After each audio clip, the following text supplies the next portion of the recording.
Hello friends, घटना चक्र दृष्टि कंटिन्यू करेंगे आगे। NIRF इंडिया रैंकिंग्स 2022 केंद्रीय शिक्षा मंत्रालय के अंतर्गत नेशनल इंस्टीट्यूट रैंकिंग फ्रेमवर्क की शुरुआत 19 सितंबर 2015 को की गई थी। NIRF देश भर में उच्च शिक्षा संस्थानों को रैंकिंग प्रदान करने के लिए कार्यप्रणाली की रूपरेखा तैयार करता है। ध्यातव्य है कि इंडिया रैंकिंग्स का जो प्रथम संस्करण था वो अप्रैल 2016 में जारी हुआ था और यह NIRF इंडिया रैंकिंग का 7वां संस्करण है। कौन सा संस्करण है? 7वां। पहला कब जारी हुआ था? अप्रैल 2016 में। इसमें 4 श्रेणियां नामतः जैसे समग्र, कॉलेज, विश्वविद्यालय एवं अनुसंधान संस्थान के तहत संस्थानों की रैंकिंग जारी की गई है। साथ ही साथ विभिन्न विषयों जैसे इंजीनियरिंग, प्रबंधन, फार्मेसी, विधि, चिकित्सा, वास्तुकला तथा दंत चिकित्सा में भी संस्थानों को रैंक प्रदान की गई थी। ध्यातव्य है कि वर्ष 2021 में इंडिया रैंकिंग्स में पहली बार अनुसंधान संस्थानों को भी रैंक प्रदान किया गया। अनुसंधान संस्थान कब से जोड़े गए हैं? 2021 से। रैंकिंग फ्रेमवर्क के तहत संस्थानों का जो मूल्यांकन है वो 5 विस्तृत समूहों के आधार पर किया जाता है। वो देख लेते हैं कि वह समूह कौन कौन से हैं। तो पहला है शिक्षण अधिगम एवं संसाधन, दूसरा है अनुसंधान एवं पेशेवर अभ्यास, तीसरा है स्नातक परिणाम, चौथा है पहुंच एवं समावेशिता और 5वां है बोध। इसके स्मरणीय तथ्य देख लेते हैं। 15 जुलाई 2022 को केंद्रीय शिक्षा मंत्री धर्मेंद्र प्रधान ने नेशनल इंस्टीट्यूशनल रैंकिंग फ्रेमवर्क के अंतर्गत देश में उच्च शिक्षण संस्थानों की इंडिया रैंकिंग 2022 जारी किए हैं। कब जारी किया गया? 15 जुलाई 2022 को। किसने किया है? शिक्षा मंत्री, केंद्रीय शिक्षा मंत्री धर्मेंद्र प्रधान ने। उच्च शिक्षा संस्थानों की समग्र सूची में शीर्ष 10 स्थान प्राप्त करने वाले संस्थान कौन कौन से हैं ये देख लेते हैं। पहला स्थान किसे मिला है? IIT मद्रास चेन्नई, भारतीय विज्ञान संस्थान Bengaluru, IIT Bombay, IIT Delhi, IIT Kanpur, IIT Kharagpur, IIT Roorkee, IIT Guwahati को 8वां स्थान और अखिल भारतीय आयुर्विज्ञान संस्थान को 9वां तथा जवाहरलाल नेहरू विश्वविद्यालय को 10वां स्थान है। तो इसमें ऊपर से जो 5 है महत्वपूर्ण देख लीजिए फिर से। IIT मद्रास को पहला स्थान मिला है, भारतीय विज्ञान संस्थान बेंगलुरु को दूसरा, बॉम्बे को तीसरा, दिल्ली को चौथा और IIT कानपुर उत्तर प्रदेश का है इसलिए और इम्पोर्टेंट हो जाता है, 5वां स्थान है। नेक्स्ट देख लेते हैं उच्च शिक्षा संस्थानों की समग्र सूची में उत्तर प्रदेश के कौन कौन से संस्थान शामिल किए गए हैं या उन्हें कौन सी रैंक दी गई है। तो IIT कानपुर 5वें स्थान पर है, बनारस हिंदू विश्वविद्यालय को 11वीं रैंक दी गई है, अलीगढ़ मुस्लिम यूनिवर्सिटी को 19वीं, IIT BHU को 29 और MIT विश्वविद्यालय गौतम बुद्ध नगर को 42 और king George medical university 75, Baba Saheb Bhimrao Ambedkar university को 78 और शिव नाडर विश्वविद्यालय जो गौतम बुद्ध नगर में है उसे 94 रैंकिंग दी गई है। नेक्स्ट देख लेते हैं इसमें विश्वविद्यालय श्रेणी में भारत विज्ञान संस्थान बेंगलुरु को प्रथम और जवाहरलाल नेहरू विश्वविद्यालय नई दिल्ली को द्वितीय स्थान तथा जामिया मिलिया इस्लामिया नई दिल्ली को तीसरा स्थान दिया गया है। पहले पे भारतीय विज्ञान संस्थान बेंगलुरु, दूसरे पे जवाहरलाल नेहरू विश्वविद्यालय और तीसरे पर दिल्ली का ही है जामिया मिलिया इस्लामिया। दिल्ली में स्थित मिरांडा हाउस को कॉलेज श्रेणी के तहत शीर्ष स्थान मिला है और अनुसंधान संस्थानों की श्रेणी में भारतीय विज्ञान संस्थान बेंगलुरु का प्रथम स्थान रहा। इंजीनियरिंग विषय में प्रथम और द्वितीय स्थान क्रम से IIT मद्रास और IIT दिल्ली को प्राप्त हुआ है। प्रबंधन विषय में IIM अहमदाबाद को प्रथम और IIM बेंगलुरु को दूसरा स्थान मिला है। वास्तुकला विषय में शीर्ष 3 संस्थान जो हैं क्रम से IIT रुड़की, NIT कालीकट यानी केरल तथा IIT खड़गपुर है। अखिल भारतीय आयुर्विज्ञान संस्थान नई दिल्ली को चिकित्सा विषय में शीर्ष स्थान प्राप्त हुआ है। फार्मेसी विषय में प्रथम स्थान जामिया हमदर्द नई दिल्ली को द्वितीय स्थान तथा national institute of pharmaceutical education and research Hyderabad को प्राप्त हुआ है। तो प्रथम स्थान किसे मिला है? जामिया हमदर्द को। और दूसरा स्थान किसे मिला है? National institute of pharmaceutical education and research Hyderabad. National law school of university Bengaluru को विधि विषय के तहत प्रथम स्थान मिला है। और दंत चिकित्सा में किसे दिया गया है? Savita institute of medical and technical sciences Chennai. ये सब उतना इम्पोर्टेंट नहीं है, लेकिन आप आईआईटी मद्रास को ज़रूर याद रखिएगा। और उत्तर प्रदेश का आईआईटी कानपुर।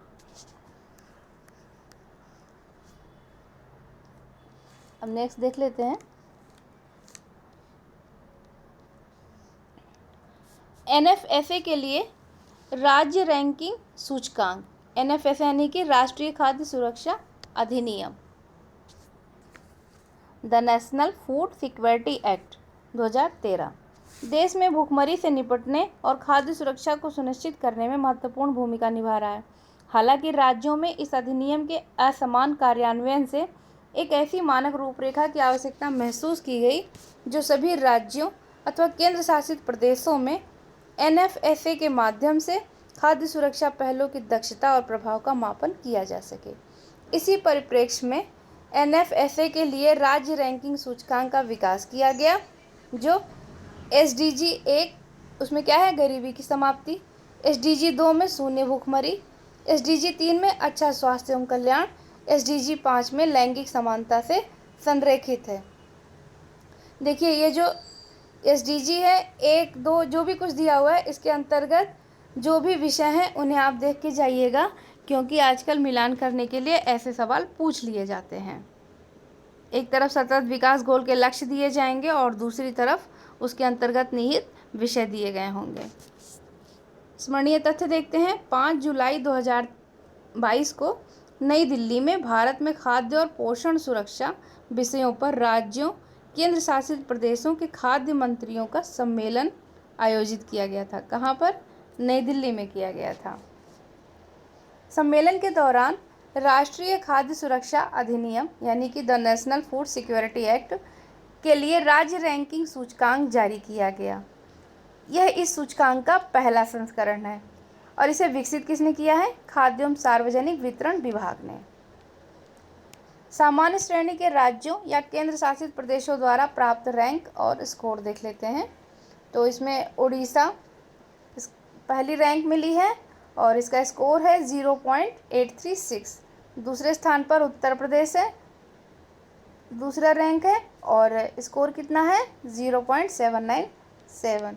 तो पहला और दूसरा बहुत महत्वपूर्ण है, क्योंकि उत्तर प्रदेश का है तो इसलिए से शायद पूछ ले। आंध्र प्रदेश तीसरे स्थान पर, गुजरात चौथे और दादर एवं नागर हवेली और दमन दीव 5वें स्थान पर।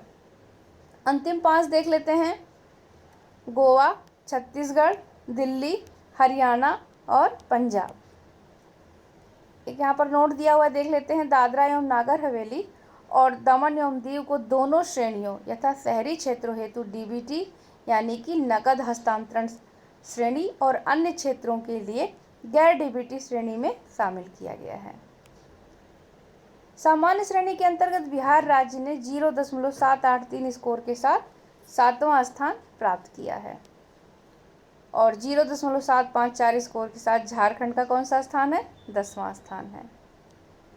विशेष श्रेणियों पूर्वोत्तर राज्य, हिमालयी राज्य तथा द्वीपीय क्षेत्र से संबंधित राज्यों, केंद्र शासित प्रदेशों द्वारा प्राप्त रैंक और स्कोर भी देख लेते हैं। तो पहले स्थान पर त्रिपुरा है, 0.788 इसका स्कोर है। हिमाचल प्रदेश है 0.758, यह दूसरे स्थान पर है। सिक्किम 0.710 तीसरे रैंक पे है और नागालैंड चौथी रैंक पर है और इसका स्कोर है 0.648 और वहीं उत्तराखंड 5वीं रैंक प्राप्त किया है और इसका स्कोर है 0.637।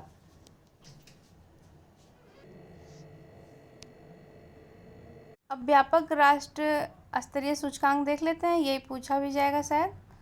तो राज्य और केंद्र शासित प्रदेश जैसे उड़ीसा पहले नंबर पर है, उत्तर प्रदेश दूसरे स्थान पे, आंध्र प्रदेश को तीसरा स्थान मिला है, गुजरात को चौथा और त्रिपुरा को 5वां। अब राष्ट्रीय खाद्य सुरक्षा अधिनियम 2013 के बारे में कुछ बातें जान लेते हैं। यह प्रभावी कब से हुआ? 5 जुलाई 2013 को। इसका उद्देश्य गरिमापूर्ण जीवन जीने के लिए लोगों को वहनीय मूल्यों पर अच्छी गुणवत्तापूर्ण खाद्यान्न की पर्याप्त मात्रा उपलब्ध कराते हुए उन्हें खाद्य और पोषण सुरक्षा प्रदान करना है। इस अधिनियम के तहत 75% तक ग्रामीण जनसंख्या और 50% तक शहरी जनसंख्या आच्छादित होगी, जिन्हें लक्षित सार्वजनिक वितरण प्रणाली के अंतर्गत सब्सिडी युक्त मूल्यों पर खाद्यान्न प्राप्त होंगे। अतः पात्र व्यक्ति को प्रति व्यक्ति 5 किलोग्राम खाद्यान्न में क्या क्या है? चावल 3 रुपये किलो, गेहूँ 2 रुपये किलोग्राम और मोटा अनाज जो है 1 रुपये किलोग्राम की दर से प्राप्त होंगे। आइए अगला टॉपिक देखते हैं। 16वां राष्ट्रपति चुनाव। संविधान के अनुच्छेद 62 में प्रावधान है कि पदासीन राष्ट्रपति का कार्यकाल समाप्त होने से पहले ही नए राष्ट्रपति के निर्वाचन की प्रक्रिया पूरी हो जानी चाहिए और भारतीय राष्ट्रपति का जो चुनाव है वो अप्रत्यक्ष निर्वाचन प्रणाली का एक आदर्श नमूना है। संविधान के अनुच्छेद 54 के तहत राष्ट्रपति का निर्वाचन ऐसे निर्वाचक मंडल के सदस्य करते हैं जिसमें संसद के दोनों सदनों के निर्वाचित सदस्य और राज्यों की विधानसभाओं के निर्वाचित सदस्य शामिल होते हैं। 70वां संविधान संशोधन हुआ था, उसके तहत राजधानी क्षेत्र दिल्ली और पुदुचेरी की विधानसभा को भी निर्वाचित सदस्यों में शामिल किया गया। लोकसभा, राज्यसभा एवं राज्यों की विधानसभाओं के मनोनीत सदस्य राष्ट्रपति के चुनाव के निर्वाचक मंडल में शामिल नहीं होते हैं। संविधान के अनुच्छेद 55(3) के तहत राष्ट्रपति का निर्वाचन अनुपातिक प्रतिनिधित्व पद्धति के अनुसार एकल संक्रमणीय मत द्वारा होता है और ऐसे निर्वाचन में मतदान जो है वो गुप्त होता है। स्मरणीय तथ्य देख लीजिए। संविधान द्वारा प्रदत्त इन्हीं व्यवस्थाओं के तहत जुलाई 2022 में 16वां राष्ट्रपति चुनाव संपन्न हुआ। भारत के नए राष्ट्रपति व्यक्ति के रूप में 15वें के निर्वाचन हेतु 16वें राष्ट्रपति चुनाव संबंधी अधिसूचना कब जारी हुई? 15 जून 2022 को। भारत निर्वाचन आयोग द्वारा 16वें राष्ट्रपति चुनाव के लिए राज्यसभा के महासचिव पीसी मोदी को निर्वाचन अधिकारी नियुक्त किया गया था। यहाँ से एक चीज़ देख लीजिए कि भारत का निर्वाचन आयोग ही निर्वाचन अधिकारी नियुक्त किया था राष्ट्रपति चुनाव में। किसे? पीसी मोदी जी को। और महत्वपूर्ण बात इसके अंतर्गत देख लीजिए। 16वें राष्ट्रपति चुनाव में उम्मीदवारों द्वारा अभ्यर्थिता वापस लेने के बाद जो अंतिम 2 वैध प्रत्याशी चुनाव मैदान में थे वो कौन थे? पहला, झारखंड की पूर्व राज्यपाल द्रौपदी मुर्मू और दूसरा पूर्व केंद्रीय वित्त मंत्री यशवंत सिन्हा। देख लेते हैं। 18 जुलाई 2022 को हुए मतदान में अहरा का कुल करीब 4796 मतदाताओं में से 99% से अधिक मतदाताओं ने अपने मताधिकार का प्रयोग किया है। द्रौपदी मुर्मू को कुल वैध मतों का 64.03% मत प्राप्त हुआ। इस प्रकार द्रौपदी मुर्मू भारत की 15वीं राष्ट्रपति निर्वाचित हुई हैं। 25 जुलाई 2022 को सर्वोच्च न्यायालय के जो तत्कालीन मुख्य न्यायाधीश थे NV रमना, उन्होंने द्रौपदी मुर्मू जी को भारत की नई राष्ट्रपति के रूप में शपथ दिलाई। अब द्रौपदी मुर्मू के बारे में कुछ बातें जान लेते हैं। द्रौपदी मुर्मू का जन्म 20 जून 1958 को ओडिशा के मयूरभंज जिले में हुआ था। यह संथाल जनजाति से हैं तथा जनजाति समुदाय से राष्ट्रपति बनने वाली पहली व्यक्ति हैं। प्रतिभा देवी सिंह पाटिल के बाद यह भारत की राष्ट्रपति बनने वाली दूसरी महिला हैं।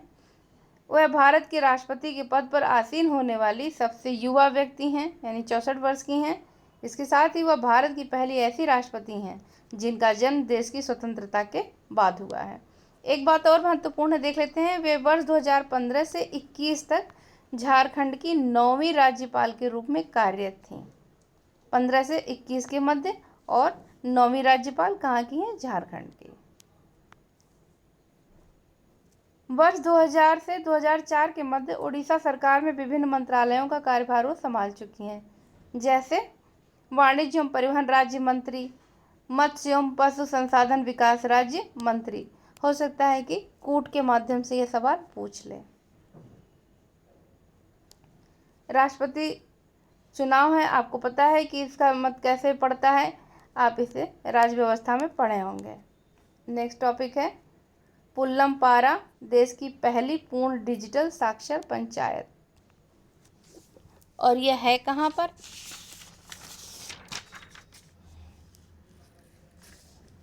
केरला में ना। देख लेते हैं इसके डिटेल्स। डिजी पुल्लमपारा योजना की शुरुआत कब हुई? 15 अगस्त 2021 को केरल सरकार ने की थी। यह योजना पुल्लमपारा ग्राम पंचायत के लोगों को डिजिटल साक्षर बनाने के लिए प्रारंभ की गई थी। इसे कुटुंबश्री स्वयंसेवकों, क्षेत्र के 5 इंजीनियरिंग कॉलेजों की राष्ट्रीय सेवा योजना इकाइयों तथा उच्च माध्यमिक विद्यालयों के छात्रों के सहयोग से संचालित किया गया था। तो इसमें यही पूछेगा कि देश की पहली डिजिटल पंचायत कौन है, डिजिटल साक्षर? तो राइट आंसर इसका जो है पुल्लमपारा हो जाएगा। अब इसके स्मरणीय तथ्य देख लेते हैं। हाल ही में पुल्लमपारा को देश की पहली पूर्ण डिजिटल साक्षर ग्राम पंचायत घोषित किया गया। यह घोषणा केरल के मुख्यमंत्री पिनाराई विजयन ने एक समारोह में किया। यह ग्राम पंचायत केरल राज्य के तिरुवनंतपुरम जिले में स्थित है। कहाँ पर? तिरुवनंतपुरम जिले में स्थित है। नेक्स्ट देख लेते हैं। ज्ञातव्य है कि केरल सरकार द्वारा डिजिटल विभाजन को समाप्त करने के उद्देश्य से केरल फाइबर ऑप्टिक नेटवर्क परियोजना की शुरुआत की गई है। उल्लेखनीय है कि जुलाई 2022 में भारत सरकार के दूरसंचार विभाग ने के फोन लिमिटेड को इंटरनेट सेवा प्रदाता का लाइसेंस प्रदान किया, जिसके परिणाम स्वरूप केरल अपनी इंटरनेट सेवा प्रदान करने वाला देश का एकमात्र राज्य बन गया। ये बहुत इम्पोर्टेंट है कि केरल अपनी इंटरनेट सेवा देने वाला देश का पहला एकमात्र राज्य बन गया है। केरल देश का पहला राज्य है जिसने इंटरनेट को मूलभूत अधिकार घोषित किया है। तो ये 2 पॉइंट्स हैं जो बहुत इंपॉर्टेंट हैं, इन्हें आप देख लीजिए।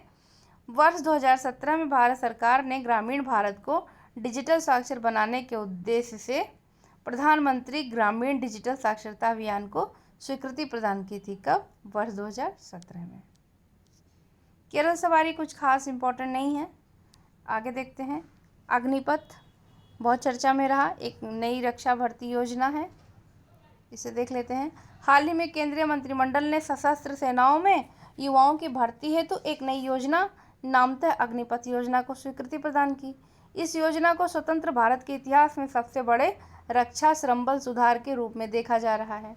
यह योजना सशस्त्र सेनाओं में 4 वर्ष के सेवा काल हेतु युवाओं की भर्ती को निर्देशित करेगी। कितने वर्षों के लिए? 4 वर्षों के लिए। इस योजना के तहत ग्रेच्युटी एवं पेंशन जैसे लाभ नहीं प्रदान किए जाएंगे। इसके स्मरणीय तथ्य देख लीजिए। 14 जून 2022 को केंद्रीय मंत्रिमंडल ने सशस्त्र बलों में सेवा हेतु भारतीय युवाओं के लिए एक आकर्षक भर्ती योजना को मंजूरी प्रदान की। इसका नाम क्या है? अग्निपथ। इस योजना के तहत चुने गए युवाओं को क्या कहा जाएगा? अग्निवीर के नाम से जाना जाएगा। अग्निपथ योजना भारतीय सेना के तीनों अंगों थल सेना, वायुसेना और नौसेना में क्रमशः जवानों, वायु सैनिकों तथा नाविकों या नौसैनिकों के पदों पर भर्ती के लिए केंद्रीय रक्षा मंत्रालय द्वारा लाई गई एक योजना है। अब से इन पदों पर भर्ती के लिए संचालित होने वाली अन्य सभी योजनाएं समाप्त हो जाएंगी। उल्लेखनीय है कि अग्निपथ योजना अफसर रैंक के सैन्य कर्मियों के लिए नहीं है और उनकी भर्ती के लिए मौजूदा अलग अलग प्रक्रियाएं जो है वो चलती रहेंगी। इसमें बहुत कुछ खास जानने वाला नहीं है। यह योजना देशभक्त और प्रेरित युवाओं को 4 वर्ष की अवधि हेतु सशस्त्र बलों में सेवा करने का अवसर प्रदान करती है। योजना के तहत 17.5 वर्ष से 21 वर्ष आयु तक के उम्मीदवार आवेदन के पात्र होंगे। ये इम्पोर्टेंट है। नेक्स्ट, 2022 के लिए भर्ती प्रक्रिया हेतु अधिकतम आयु सीमा 23 वर्ष तय की गई थी। 2022 के लिए 23 वर्ष तय की गई थी। वैसे कितनी है? 17.5 से 21 वर्ष। ध्यातव्य है कि भारतीय नौसेना ने अग्निवीरों की भर्ती में महिलाओं को 20% तक आरक्षण देने का निर्णय लिया है। कितना? 20%।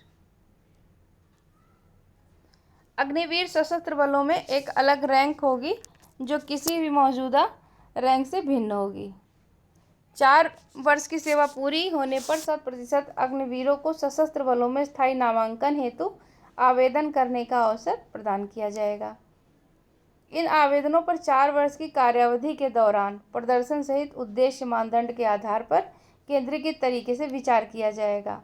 ये सब आप मेंस में लिख सकते हैं, इसमें कुछ खास नहीं लिख सकते, मतलब खास नहीं आएगा।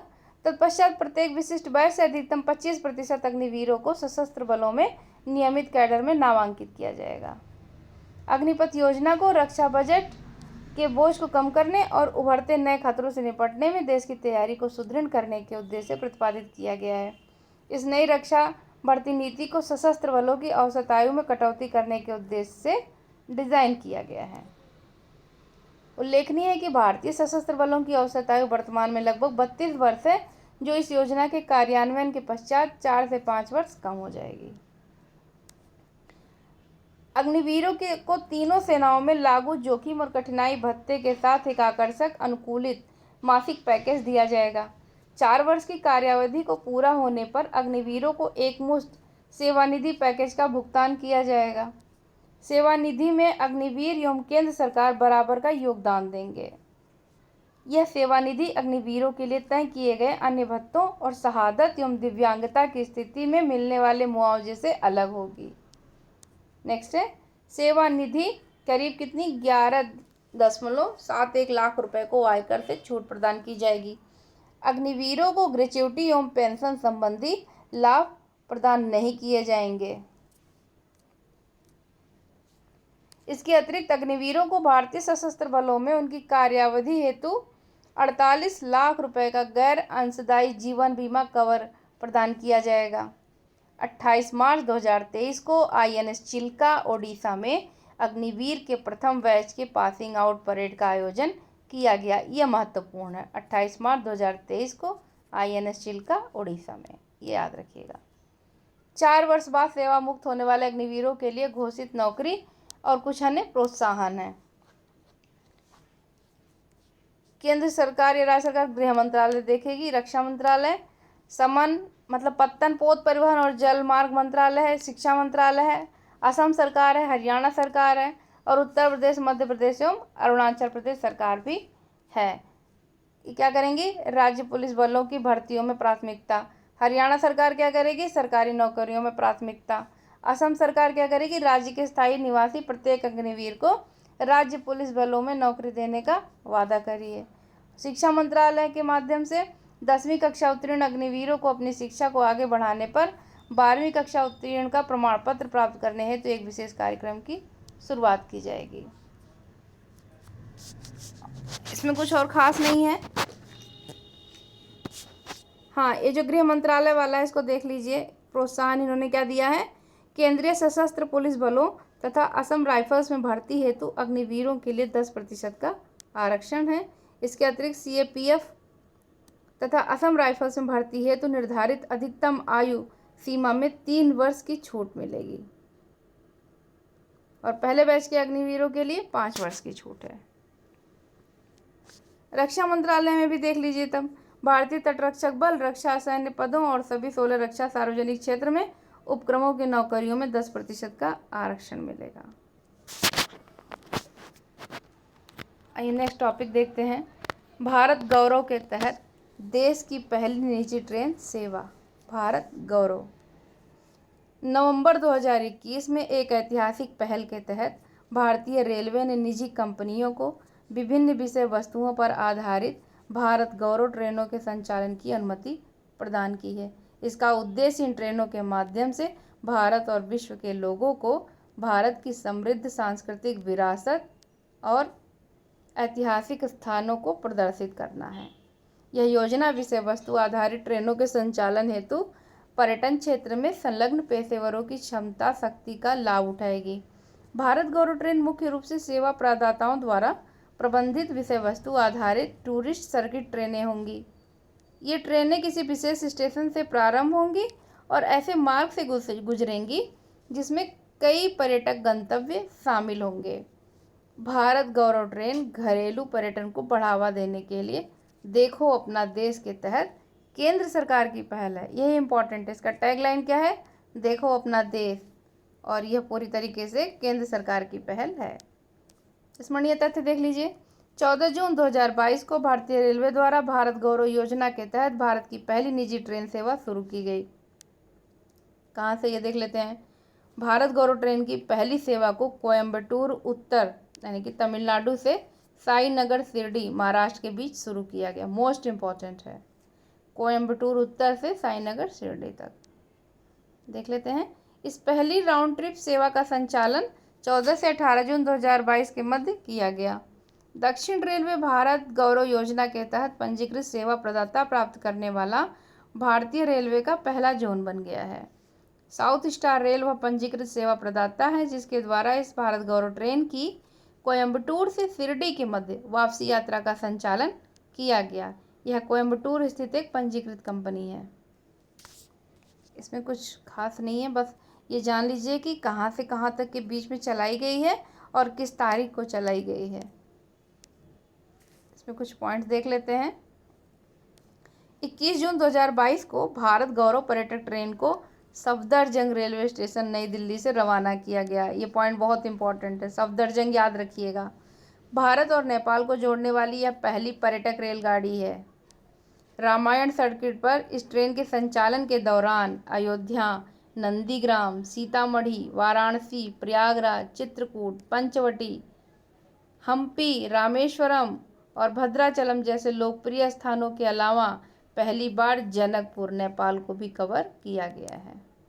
21 मार्च 2023 को दिल्ली सफदरजंग रेलवे स्टेशन से पूर्वोत्तर राज्यों हेतु भारत गौरव ट्रेन को रवाना किया गया। नेक्स्ट पॉइंट इसका देख लीजिए। ये ट्रेन असम, अरुणाचल प्रदेश, नागालैंड, त्रिपुरा और मेघालय को आच्छादित करेगी। असम, अरुणाचल, नागालैंड, त्रिपुरा और मेघालय। 20 मई 2023 को पूर्वी भारत की प्रथम भारत गौरव विशेष पर्यटक ट्रेन कोलकाता से 5 ज्योतिर्लिंगों की यात्रा पर रवाना की जाएगी। पर्यटन से संबंधित कुछ योजनाएं हैं, देख लेते हैं। स्वदेश दर्शन योजना 2014-15, प्रासाद योजना 14-15, देखो अपना देश पहल 2020। NHAI का सड़क निर्माण में गिनीज वर्ल्ड रिकॉर्ड है। सड़क परिवहन एवं राजमार्ग मंत्रालय की वार्षिक रिपोर्ट 2021-22 के अनुसार देश में राष्ट्रीय राजमार्गों की कुल लंबाई 1,40,995 किलोमीटर है। भारत का सड़क नेटवर्क विश्व का दूसरा सबसे बड़ा सड़क नेटवर्क है जिसकी लंबाई 63.72 लाख किलोमीटर है। प्रधानमंत्री द्वारा घोषित आज़ादी के अमृत महोत्सव के तहत हाल ही में भारतीय राष्ट्रीय राजमार्ग प्राधिकरण द्वारा सड़क निर्माण में विश्व रिकॉर्ड कायम किया गया है। इसके स्मरणीय तथ्य देख लीजिए। 8 जून 2022 को केंद्रीय सड़क परिवहन और राजमार्ग मंत्रालय द्वारा जारी विज्ञप्ति के अनुसार भारतीय राष्ट्रीय राजमार्ग प्राधिकरण ने एस्फॉल्ट बिटुमिनस कंक्रीट सड़क निर्माण में नया गिनीज वर्ल्ड रिकॉर्ड दर्ज किया है। NHAI ने बिना रुके विश्व की सबसे लंबी एस्फॉल्ट बिटुमिनस कंक्रीट सड़क का निर्माण करने में सफलता प्राप्त की। इस परियोजना का कार्यान्वयन NHAI एवं Rajpath Infracon private limited Pune द्वारा संयुक्त रूप से किया गया है। इस सड़क का निर्माण NH-53 पर महाराष्ट्र के अमरावती और अकोला जिलों के बीच किया जाएगा। ये इंपॉर्टेंट है, अमरावती और अकोला। NH-53 पर एकल लेन में 84.40 किलोमीटर लंबी एस्फॉल्ट बिटुमिनस कंक्रीट सड़क का निर्माण 105 घंटे और 33 मिनट में किया गया है। इस परियोजना में 2070 यानी कि 2070 मीट्रिक टन बिटुमेन से युक्त 36,634 मीट्रिक टन बिटुमिनस मिश्रण का उपयोग किया गया है। तो ये पूछ सकता है कि इसमें किसका उपयोग किया गया है, तो आप बता सकते हैं कि जो है मतलब इसमें बिटुमेन है, बिटुमिनस मिश्रण है। और कितने घंटे में इसका कार्य पूरा हुआ है, तो 105 घंटे और 33 मिनट में। कहाँ से कहाँ के बीच चलाई गई है, तो महाराष्ट्र के अमरावती से अकोला जिला के बीच में। ध्यातव्य है कि इससे पूर्व बिना रुके विश्व की सबसे लंबी एस्फॉल्ट बिटुमिनस कंक्रीट सड़क का निर्माण दोहा कतर के नाम पर दर्ज था। 2019 में। नेक्स्ट देखते हैं राज्य खाद्य सुरक्षा सूचकांक 2021-22।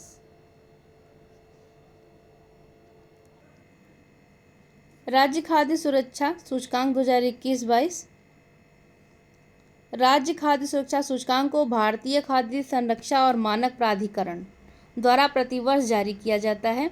इस सूचकांक का प्रथम संस्करण 2019 में विश्व खाद्य सुरक्षा दिवस यानी 7 जून के अवसर पर जारी किया गया था।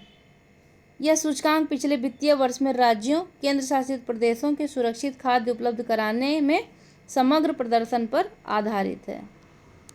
स्मरणीय तथ्य देखते हैं। 7 जून 2022 को केंद्रीय स्वास्थ्य एवं परिवार कल्याण मंत्री डॉक्टर मनसुख मांडविया द्वारा राज्य खाद्य सुरक्षा सूचकांक 2021-22 जारी किया गया और यह इस सूचकांक का चौथा संस्करण है। इस सूचकांक में निम्न 5 प्रमुख मानकों के आधार पर राज्यों और केंद्र शासित प्रदेशों को उनके प्रदर्शन का मूल्यांकन किया गया है। तो पहला है मानव संसाधन और संस्थागत आंकड़े 20% भारांश है, अनुपालन 30% भारांश, प्रशिक्षण और क्षमता निर्माण 10% भारांश, खाद्य परीक्षण आधारभूत संरचना और निगरानी करीब 20% भारांश, उपभोक्ता सशक्तिकरण 20% भारांश। इस सूचकांक के अंतर्गत केंद्र शासित प्रदेशों या राज्यों को निम्न 3 श्रेणियों में बांटा गया: बड़े राज्य, छोटे राज्य, केंद्र शासित प्रदेश। तो देख लेते हैं कुल प्राप्तांकों के आधार पर शीर्ष बड़े राज्य कौन से हैं। तो पहले नंबर पे तमिलनाडु है, दूसरे पे गुजरात है, तीसरे नंबर पे महाराष्ट्र, चौथे पे हिमाचल और 5वें पर पश्चिम बंगाल और मध्य प्रदेश 2 हैं।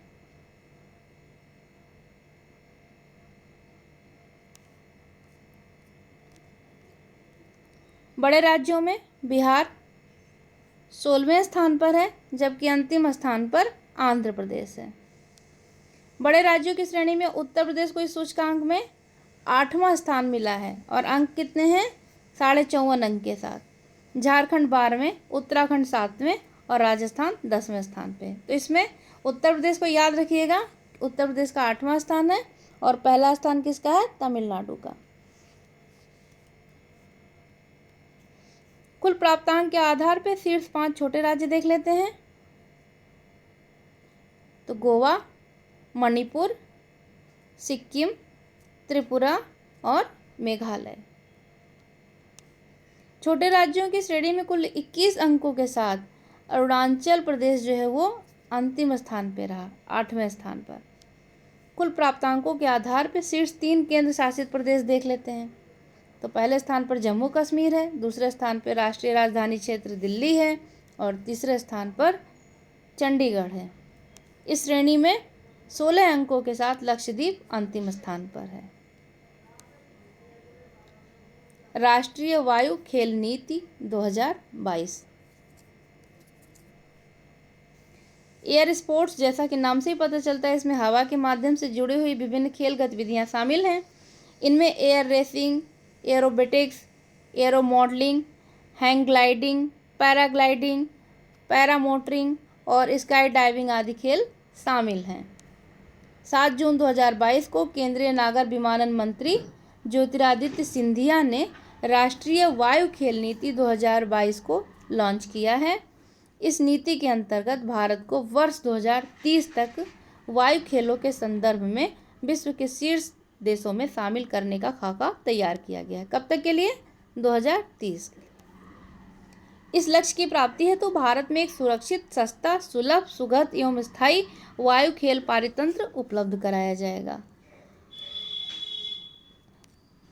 इस नीति के अंतर्गत निम्नलिखित वायु खेलों को शामिल किया जाएगा: एरोबेटिक्स, एरो मॉडलिंग और मॉडल रॉकेटरी, शौकिया निर्मित और प्रयोगात्मक विमान, गुब्बारे, ड्रोन, ग्लाइडिंग और पावर्ड ग्लाइडिंग, हैंग ग्लाइडिंग और powered hang gliding, parachuting, paragliding और पैरामोटरिंग, पावर्ड विमान और रोटर क्राफ्ट।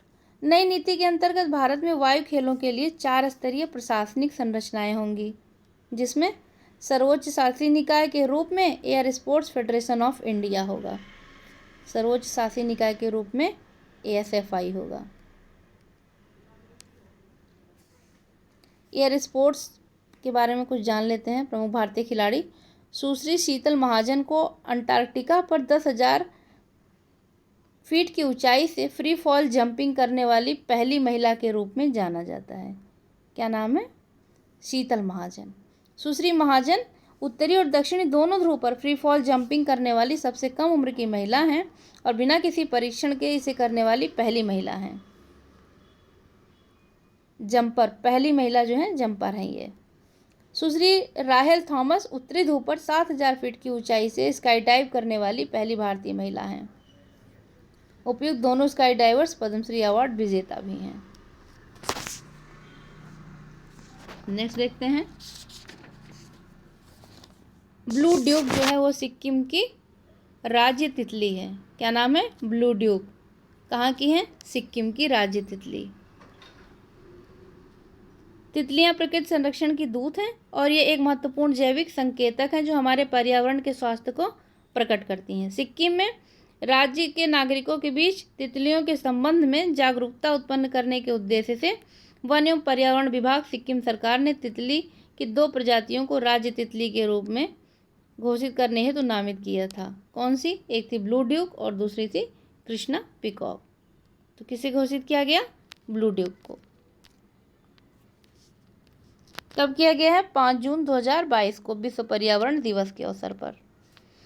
ऑनलाइन जनमत सर्वेक्षण में ब्लू ड्यूक को 57% जबकि कृष्णा पिकॉक को 43% मत प्राप्त हुआ था। इसे ब्लू ड्यूक नामक यूरोपियंस द्वारा दिया गया था। ब्लू ड्यूक जो है एक यूरोपियंस ने इसका नाम दिया था। यह एक चमत्कारी तितली है जो नेपाल, सिक्किम, अरुणाचल प्रदेश में पाई जाती है। हिमालय क्षेत्र में से मिलती जुलती प्रजाति यूथेलिया डूडा द ब्लू डचेस पाई जाती है, जबकि ऐसी ही एक प्रजाति यूथेलिया एम्प्लीफेसिया भूटान में पाई जाती है। ब्लू ड्यूक का वैज्ञानिक नाम बाशारोना दुर्गा है। भारत में पाई जाने वाली इसकी 2 उपप्रजातियां हिमालयन ब्लू ड्यूक तथा स्प्लेंडिड ब्लू ड्यूक है। हिमालयन ब्लू ड्यूक वन्यजीव अधिनियम 1972 के अनुसूची 2 के तहत भारत में विधिक रूप से संरक्षित है। यह महत्वपूर्ण लाइन थी। स्प्लेंडिड ब्लू ड्यूक वन्यजीव अधिनियम 1972 के अनुसूची 1 के तहत भारत में संरक्षित है। वन्यजीव संरक्षण अधिनियम कब आया था? 1972 में। ब्लू मॉरमॉन कहाँ है? महाराष्ट्र की तितली है। तमिल योमेन तमिलनाडु की, कॉमन पिकॉक उत्तराखंड की, सह्याद्री बर्डविंग कर्नाटका की और मालाबार बैंडबिड पिकॉक या बुद्धा मयूरी केरला की और कैसरे हिंद अरुणाचल प्रदेश की। कैसरे हिंद भी इम्पोर्टेंट है। और मालाबार ट्री निम्फ गोवा की। नेक्स्ट टॉपिक है, देखते हैं। दिल्ली हवाई अड्डा जल विद्युत एवं सौर ऊर्जा से संचालित पहला हवाई अड्डा है। दिल्ली हवाई अड्डा इंदिरा गांधी अंतर्राष्ट्रीय हवाई अड्डा द्वारा पर्यावरणीय स्थिरता प्राप्त करने के उद्देश्य से वर्ष 2030 तक शुद्ध शून्य कार्बन उत्सर्जन हवाई अड्डा बनने का लक्ष्य निर्धारित किया गया था। इस लक्ष्य की प्राप्ति हेतु दिल्ली हवाई अड्डा द्वारा हाल ही में एक हरित परिवहन कार्यक्रम को अपनाया गया था। स्मरणीय तथ्य देख लेते हैं। 1 जून 2022 को इंदिरा गांधी अंतर्राष्ट्रीय हवाई अड्डा पूरी तरह से जल विद्युत और सौर ऊर्जा के संयोजन से संचालित होने वाला भारत का पहला हवाई अड्डा बन गया है। ज्ञातव्य है कि 1 जून 2022 से हवाई अड्डे की विद्युत मांग के 94% तक की आपूर्ति एक जल विद्युत संयंत्र द्वारा की जा रही है, जबकि इस हवाई अड्डे की विद्युत संबंधी आवश्यकताओं के लगभग 6% की उपलब्धता ऑन साइट सौर ऊर्जा संयंत्रों से सुनिश्चित हो रही है। इस प्रकार इस हवाई अड्डे ने गैर नवीकरणीय ऊर्जा स्रोतों पर अपनी निर्भरता को समाप्त कर पूर्ण रूप से नवीकरणीय ऊर्जा को अपना लिया है और शुद्ध शून्य कार्बन उत्सर्जन हवाई अड्डा बनने के लक्ष्य की प्राप्ति हेतु दिल्ली हवाई अड्डे पर एयर साइड पर 7.84 मेगावाट क्षमता का सौर ऊर्जा स्थापित किया गया है, जबकि 5.3 मेगावाट क्षमता का रूफटॉप सौर ऊर्जा संयंत्र कार्गो टर्मिनल पर स्थापित किया गया। इस पहल से प्रति वर्ष 2 लाख टन कार्बन डाइऑक्साइड उत्सर्जन में कमी आएगी और वर्ष 2030 तक शुद्ध शून्य कार्बन उत्सर्जन हवाई अड्डा बनने के लक्ष्य की प्राप्ति में इसकी सहायक भूमिका होगी। ज्ञातव्य है कि वर्ष 2020 में दिल्ली एयरपोर्ट एशिया प्रशांत क्षेत्र में ऐसा पहला हवाई अड्डा बना जिसे एयरपोर्ट काउंसिल इंटरनेशनल के एयरपोर्ट कार्बन प्रमाणन के अंतर्गत चरण 4+ यानी कि लेवल 4+ प्राप्त हुआ था। इससे यह प्रदर्शित होता है कि कार्बन न्यूट्रल हवाई अड्डा बनने के अतिरिक्त इस हवाई अड्डे ने दीर्घकालिक निरपेक्ष उत्सर्जन कटौती लक्ष्यों को भी अपनाया है, जो जलवायु परिवर्तन पर संयुक्त राष्ट्र के अंतर सरकारी पैनल के 1.5 डिग्री परिदृश्य के अनुरूप है। कोचीन अंतर्राष्ट्रीय हवाई अड्डा विश्व का प्रथम सौर ऊर्जा संचालित हवाई अड्डा था। केरल स्थित कोचीन अंतर्राष्ट्रीय हवाई अड्डा पूर्ण रूप से सौर ऊर्जा संचालित होने वाला विश्व का पहला हवाई अड्डा है और 18 अगस्त 2015 को इस हवाई अड्डे पर स्थापित 12 मेगावाट पीक क्षमता के सौर ऊर्जा संयंत्र का उद्घाटन किया गया था।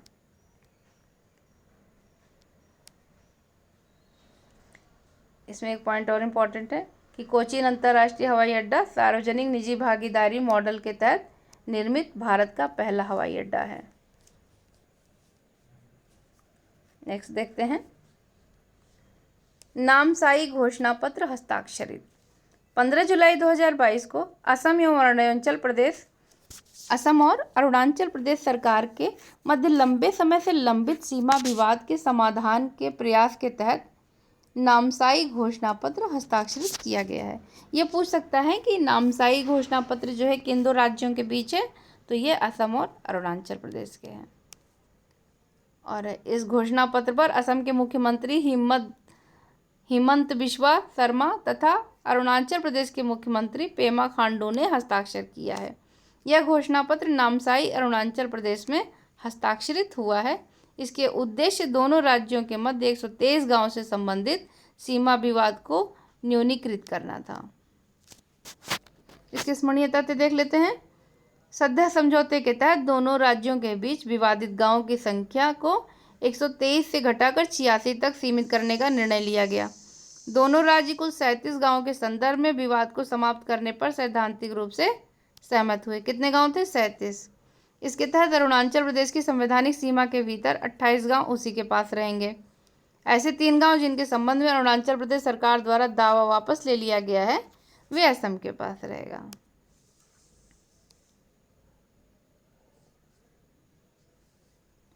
जनवरी तथा अप्रैल 2022 में दोनों राज्यों के मध्य आयोजित बैठकों में कुछ निर्णय लिए गए, उन्हें देख लेते हैं। असम एवं अरुणाचल प्रदेश के बीच सभी सीमा मुद्दे वर्ष 2007 में स्थानीय आयोग के समक्ष उठाए गए मुद्दों तक ही सीमित रहेंगे। 1980 में उच्चाधिकार प्राप्त त्रिपक्षीय समिति द्वारा अधिसूचित सीमा के रूप में 29 टोपोशीट्स पर चित्रित सीमा रेखा को दोनों राज्यों द्वारा सीमा के पुनर्संरेखण के लिए आधार के रूप में लिया जाएगा और दोनों राज्य सीमा विवाद के समाधान के लिए 12 क्षेत्रीय समितियां गठित करेंगे। ज्ञातव्य है, असम अरुणाचल प्रदेश के साथ 804.10 किलोमीटर लंबी अंतर्राज्यीय सीमा साझा करता है। इसमें बस यही पूछेगा कि यह घोषणा पत्र किन राज्यों के बीच हुआ है, तो आप याद रखिएगा कि असम और अरुणाचल के बीच में, या कभी कभी ये पूछ सकता है कि हस्ताक्षर किसने किया है, तो आपको पता है कि दोनों ही राज्यों के मुख्यमंत्रियों ने हस्ताक्षर किया है। तो इस प्रकार से आज हम लोगों ने राष्ट्रीय पूरी तरीके से समाप्त किया। अब अगले चरण में हम अंतर्राष्ट्रीय घटनाक्रम को देखेंगे। तब तक के लिए पढ़ते रहिए। धन्यवाद।